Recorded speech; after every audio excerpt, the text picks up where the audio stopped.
So প্রিয় viewers, আবারও চলে আসলাম তোমাদের মাঝে গুরুত্বপূর্ণ একটি ভিডিও নিয়ে। আজকে মূলত আমরা আলোচনা করব SSB head constable ministerial PET PST নিয়ে। তো আজকের এই ভিডিওর মাধ্যমে সরাসরি সমস্ত তথ্য এসএসবি হেড কনস্টেবলের সমস্ত তথ্যই কিন্তু তোমাদের মাঝে তুলে ধরবো। তো তোমরা দেখতেই পাচ্ছ আমার হাতে একটি অ্যাডমিট কার্ড আছে। তো এই অ্যাডমিট কার্ডের সেন্টার হচ্ছে 63 battalion SSB Barasat post, Sadharanpur district, north চব্বিশ পরগনা, ওয়েস্ট বেঙ্গল। তো যে সমস্ত প্রার্থীদের ওয়েস্ট বেঙ্গল অর্থাৎ পশ্চিমবঙ্গের 63 নম্বর ব্যাটালিয়ান বারাসাতে তোমাদের সেন্টার পড়েছে, তাদের জন্য কিন্তু আজকের এই ভিডিওটি খুবই গুরুত্বপূর্ণ হতে চলেছে। তাই ভিডিওটি স্কিপ না করে সম্পূর্ণটি দেখার জন্য অনুরোধ রইল। তো আজকের এই ভিডিওর মাধ্যমে ন্যাচারালি আমরা যে সমস্ত গুরুত্বপূর্ণ তথ্যগুলো তুলে ধরবো, সেই তথ্যগুলি হলো তোমরা কিভাবে এই 63 ব্যাটালিয়ান এসএসবি ক্যাম্পে পৌঁছাবে এবং তোমাদের এন্ট্রি কটা থেকে হচ্ছে, কটা থেকে তোমাদের রান শুরু হচ্ছে, একটি একটি ব্যাজে কতজন করে ছাড়ছে এবং কতজন করে পাস করছে, পাসের হার শতাংশটাও তোমাদের মাঝে তুলে ধরবো। এবং আরএফআই এর মাধ্যমে কিন্তু তোমাদের রানিং হচ্ছে এবং ঘড়ি কি অ্যালো থাকছে সেটাও কিন্তু তোমাদের মাঝে শেয়ার করব। তার পাশাপাশি তোমাদের মাঝে এটাও শেয়ার করব ব্যাকডেট ক্যান্ডিডেটদেরকে কি অ্যালো করছে সেটাও তোমাদের মাঝে শেয়ার করব। তার পাশাপাশি কত মিটারের ট্র্যাক থাকছে, পিচ গ্রাউন্ডে রান হচ্ছে না ফিল্ড গ্রাউন্ডে রান হচ্ছে, কত পাক দৌড়াতে হচ্ছে, এ টু জেড অল ইনফরমেশান কিন্তু তোমাদের মাঝে তুলে ধরবো। তাই ভিডিওটি স্কিপ না করে সম্পূর্ণটি দেখার জন্য অনুরোধ রইল। তো যে সমস্ত প্রার্থীদের এই যে 63 ব্যাটালিয়ান, এই যে the commandant 63 battalion SSB Barasat post, Sadharanpur district, north চব্বিশ পরগনাস, তো এই সেন্টারে যাদের পিইটি পিএসটি পড়েছে তাদের জন্য কিন্তু খুবই গুরুত্বপূর্ণ এই ভিডিওটি। তো শুরুতেই তোমাদেরকে বলে রাখি, পশ্চিমবঙ্গে সম্ভবত এই একটাই সেন্টার, এসএসবি হেড কনস্টেবল মিনিস্ট্রিয়ালের পশ্চিমবঙ্গে সম্ভবত এই একটাই সেন্টার। তো যে সমস্ত প্রার্থীরা কলকাতা, দার্জিলিং, মেদিনীপুর এবং কালিম্পং, বর্ধমান এই সমস্ত ডিস্ট্রিক্ট বা এই সমস্ত সিটি বা এরিয়া থেকে বিলং করছেন, তাদের জন্য বলে রাখি তারা কিভাবে আসবে। তারা সরাসরি তো হাওড়া জংশন স্টেশনে আসবে এবং হাওড়া জংশন স্টেশনে এসে সরাসরি শিয়ালদা স্টেশনে আসবে। শিয়ালদা স্টেশনে আসতে গেলে তোমরা মেট্রো, হাওড়া জংশন থেকে মেট্রো ধরেও আসতে পারো বা বাস বা অটো ধরেও তোমরা শিয়ালদায় আসতে পারো। তো শিয়ালদা স্টেশনে আসার পরে 10 টাকা একটা টিকিট কাটবে, হাসনাবাদ লোকাল। তো হাসনাবাদ লোকাল ট্রেন তোমরা ধরবে, বারাসাতে নামবে। বারাসাত থেকে তোমাদের বাস বা অটো ধরবে। এখান থেকে কিন্তু তোমাদের 30 টাকা ভাড়া নেবে, একেবারে একদম 63 ব্যাটালিয়ানে কিন্তু তোমাদের পৌঁছে দেবে। ঠিক আছে? এবং যে সমস্ত প্রার্থীরা আদার্স স্টেট থেকে আসছো, ত্রিপুরা ইত্যাদি এই সমস্ত আদার্স স্টেট থেকে আসছো, তাদেরকে বলে রাখি তোমাদের যে নিয়ারেস্ট জংশন আছে বা নিয়ারেস্ট রেলওয়ে স্টেশন আছে, সেখান থেকে তোমাদের ট্রেন ধরতে হবে। ট্রেন ধরে সোজাসুজি তোমাদের হাওড়া স্টেশনে আসতে হবে। এবং যে ট্রেনগুলো শিয়ালদায় আসছে তাহলে তোমরা ডাইরেক্ট শিয়ালদায় আসতে পারো। আর যে ট্রেনগুলি তোমাদের হাওড়া জংশনে আসছে, তো এই হাওড়া জংশনে আসতে হবে। সেখান থেকে নেমে তোমাদের শিয়ালদা স্টেশনে আসতে হবে। শিয়ালদা স্টেশন থেকে তোমাদের হাসনাবাদ লোকাল ট্রেন ধরতে হবে। ওই হাসনাবাদ লোকাল ট্রেন ধরে বারাসাত তোমাদেরকে নামতে হবে। বারাসাত থেকে কিন্তু তোমাদের বাস বা অটো ধরে তোমাদের একেবারে আবাল সিদ্দিক থেকে 2 কিলোমিটার দূরে কিন্তু এই সেন্টারটি। ঠিক আছে? এখানে তোমাদেরকে পৌঁছে দেবে। এবার বলে রাখি ঘর ভাড়া কেমন থাকছে। তো এখানে কিন্তু ফিক্সড প্রাইস নয়, এখানে তোমরা 80 টাকা থেকে 100 টাকা এবং 120 টাকায় তোমরা ঘর বাড়ি নর্মাল ঘর ভাড়া তোমরা পেয়ে যাবে। ঠিক আছে? তো এইখানে তোমাদের সবজি ভাত থাকছে 45 টাকায়, কিন্তু তোমরা সবজি ভাত পেয়ে যাবে। এখানে টেম্পোরারি টেন্ট করা হয়েছে, সেই টেন্টে কিন্তু সবজি ভাত তোমাদের বিক্রি করা হচ্ছে বা দোকান প্রসারিতে আছে, সেই সমস্ত দোকানে গিয়ে তোমরা কিন্তু খাদ্য সামগ্রী দেখে ভালোভাবে তোমরা খেয়ে নিতে পারবে। ঠিক আছে? এইবার তোমাদেরকে বলে রাখি কটা থেকে তোমাদের এন্ট্রি হচ্ছে। ঠিক আছে? তো ঠিক তোমাদের 6টার সময় কিন্তু এন্ট্রি করা হচ্ছে, অর্থাৎ 6টার সময় তোমাদেরকে এন্ট্রি করছে, অর্থাৎ ঢোকানো হচ্ছে। এবং তোমাদের রান শুরু হচ্ছে কিন্তু ঠিক 8:30টার পরে। 8টার পরে কিন্তু তোমাদের রান শুরু হচ্ছে।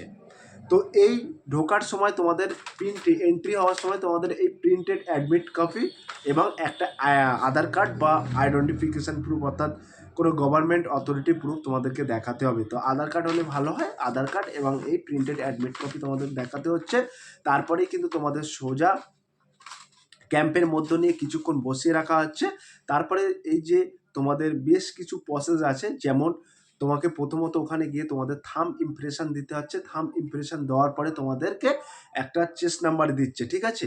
সেই চেস্ট নাম্বারে ব্যাক সাইড ফ্রন্ট সাইড তোমাদের কিউআর কোড আছে এবং তারপরে তোমাদের আবার একবার থাম্ব দেওয়া হচ্ছে, তারপরে তোমাদের কিন্তু দুটো চিপস দিচ্ছে। সেই চিপস দুটো কিন্তু তোমাদের পায়ে লাগাতে হচ্ছে, ঠিক আছে? তো এই পায়ে ঘড়ির মতো চিপস দেওয়া হচ্ছে, সেই দুটো কিন্তু তোমাদের পায়ে লাগাতে হচ্ছে এবং যে চেস্ট নাম্বার আছে সেই চেস্ট নাম্বারটা কিন্তু তোমাদের বুকে লাগাতে হচ্ছে। তারপরে কিন্তু তোমাদের রানিং স্টার্টিং পয়েন্টে নিয়ে যাওয়া হচ্ছে। তো এই রানিং স্টার্টিং পয়েন্টটা হচ্ছে তোমাদের কিন্তু গ্রাউন্ডে রান হচ্ছে, ঠিক আছে? গ্রাউন্ড অর্থাৎ মাঠে কিন্তু রান হচ্ছে। 320 মিটার করে তোমাদের ট্র্যাক থাকছে, মোট 5 পাক কিন্তু মারতে হচ্ছে, ঠিক আছে? 5 পাক রান করতে হচ্ছে, তোমাদের 320 মিটারের ট্র্যাক থাকছে এবং এখানে কিন্তু RFI অর্থাৎ রেডিও ফ্রিকোয়েশন আইডেন্টিফিকেশনের মাধ্যমে কিন্তু তোমাদের রান হচ্ছে। এখানে 85 জন করে কিন্তু ছাড়ছে, ঠিক আছে? একটা লটে বা একটা গ্রুপে কিন্তু 85 জন করে ছাড়ছে। তো এইখানে কিন্তু তোমাদের যে স্ক্যানার থাকছে, এখানে সেন্সার সিস্টেম থাকছে এবং পায়ে যে চিপস থাকছে সেটাকে কিন্তু ইন্ডিকেট করছে, ঠিক আছে? তুমি কত পাক রান করছো সেটা অটোমেটিকলি ইন্ডিকেট করছে এবং দুটো প্যাড পাতানো আছে, ঠিক আছে? ওই প্যাড অর্থাৎ RFI ওই প্যাডে তোমার যখন পা টাচ হবে তখন কিন্তু তোমার রানটা স্টার্টিং হচ্ছে, ঠিক আছে? তার আগে কিন্তু তোমার রানের সময়টা কাউন্টিং হচ্ছে না। তো তুমি ভাবছো যে আগে যাচ্ছে তার মানে হয়তো তার সমানুপাতিকই তোমার রানের সময় কাউন্টিং হচ্ছে, এরকম কোনো বিষয় না। যে আগে যাচ্ছে যখনই সেই ব্যক্তি ওই প্যাডের ওপর পা দিচ্ছে তখন তার নির্দিষ্ট টাইমিং শুরু হচ্ছে। তুমি লাস্টে পা দিলে তখন থেকেই তোমার টাইমিংটা শুরু হবে। বোঝাতে পারলাম? তো এটা তোমাদের নির্দিষ্ট ট্র্যাক অর্থাৎ তোমাদের 320 মিটারের ট্র্যাক থাকছে, 5 পাক মারতে হচ্ছে। টোটাল কিন্তু তোমাদের 1600 মিটার রান থাকছে। এই 1600 মিটার দৌড়ের মধ্যে তোমাকে নির্দিষ্ট টাইম থাকছে 6.5 মিনিট। এই 6.5 মিনিটের মধ্যে তোমার এই 1600 মিটার দৌড় যদি তুমি অতিক্রম করতে পারো তাহলে পাস, ঠিক আছে? এইবার পাস করার পরে কিছুক্ষণ তোমাদেরকে বসিয়ে রাখা হচ্ছে, বেশ কিছুক্ষণ বসিয়ে রাখা হচ্ছে। খাওয়া দাওয়ারও সময় দিচ্ছে, তোমরা ক্যান্টিনে খেয়ে নিতে পারো। ওর ভিতরে ক্যান্টিন আছে, ক্যান্টিনে তোমরা খেয়ে নিতে পারো। খাওয়ার পরে কিন্তু তোমাদের পিএসটি অর্থাৎ পিএসটি তোমাদের টেন্টে নিয়ে যাওয়া হচ্ছে। সেখানে কিন্তু তোমাদের নির্দিষ্ট উচ্চতা মাপা হচ্ছে। সেখানে নির্দিষ্ট উচ্চতা চাওয়া হয়েছে 165 সেন্টিমিটার। তো 1600 মিটার রান করার পরে কিন্তু তোমাদের উচ্চতা মাপার জন্য নিয়ে যাওয়া হচ্ছে। সেখানে কিন্তু তোমাদের আইডেন্টিফিকেশন ও ইউনিক ফ্রিকোয়েন্সির মাধ্যমে কিন্তু তোমাদের উচ্চতা মাপা হচ্ছে। একেবারে মেটাল ডিটেক্টরে তোমরা সামনাসামনিই দেখতে পাবে তোমাদের কতটা উচ্চতা হচ্ছে, ঠিক আছে? তো তোমাদের কিন্তু 165 উচ্চতা চাওয়া হয়েছে এখানে, ঠিক আছে? এবং চেস্ট কিন্তু তোমাদের নর্মালে কিন্তু চেস্ট চাওয়া হয়েছে 77 এবং 5 সেন্টিমিটার কিন্তু তোমাদেরকে এক্সপেনশন করতে হবে অর্থাৎ ফুলাতে হবে, সম্প্রসারণ করতে হবে, ঠিক আছে? তো যে সমস্ত প্রার্থীদের 165 সেন্টিমিটার হাইট আছে তারা কিন্তু পাস করবে এবং যে সমস্ত প্রার্থীরা কালিম্পং এবং দার্জিলিং, এক কথায় হিল এরিয়া এবং ST ক্যাটাগরি, এই সমস্ত হিল এরিয়া বা ST ক্যাটাগরি থেকে বিলং করছেন তাদের ক্ষেত্রে কিন্তু উচ্চতার বিশেষ ছাড় আছে গভর্নমেন্টস অনুযায়ী, ঠিক আছে? এবং ফিমেলদের কিন্তু উচ্চতা চাওয়া হচ্ছে 155 সেন্টিমিটার ফিমেলদের উচ্চতা চাওয়া হয়েছে এবং কোনো রকম কিন্তু তাদের চেস্টে কোনো রকম কড়াকড়ি নেই। এই হচ্ছে মেনলি তোমার পিইটি পিএসটি প্রসেস, ঠিক আছে? তো তোমাদেরকে বলে রাখি ডকুমেন্টস কী কী লাগছে, ঠিক আছে? ডকুমেন্টস তোমাদের কী কী লাগছে, তো ডকুমেন্টস কিন্তু তোমাদের মাধ্যমিকের অ্যাডমিট কার্ড এবং উচ্চ মাধ্যমিকের অ্যাডমিট কার্ড 4 কপি তোমাদের ফটো লাগছে। এবার যে সমস্ত ব্যক্তি অর্থাৎ যে সমস্ত ক্যান্ডিডেটরা এজ রিলেকশন নিয়েছে অর্থাৎ বয়সের ছাড় নিয়েছে তাদের কিন্তু ওবিসি এনসিএল লাগছে, ঠিক আছে? ওবিসি সার্টিফিকেটটা নিয়ে আসতেই হবে এবং যারা বয়সের ছাড় নিয়েছে SC STদের সার্টিফিকেট অবশ্যই নিয়ে যেতে হবে এবং তার পাশাপাশি যারা উচ্চতায় ছাড় নিয়েছে তাদের কিন্তু ST সার্টিফিকেট নিয়ে যেতে হবে। এবার তোমাদের যদি মন করে তাহলে তোমরা পুরনো ডোমিসাইল যদি সার্টিফিকেট থাকে তোমরা নিয়ে যেতে পারো, কিন্তু ডোমিসাইল সার্টিফিকেট এই সমস্ত কিছুই লাগছে না।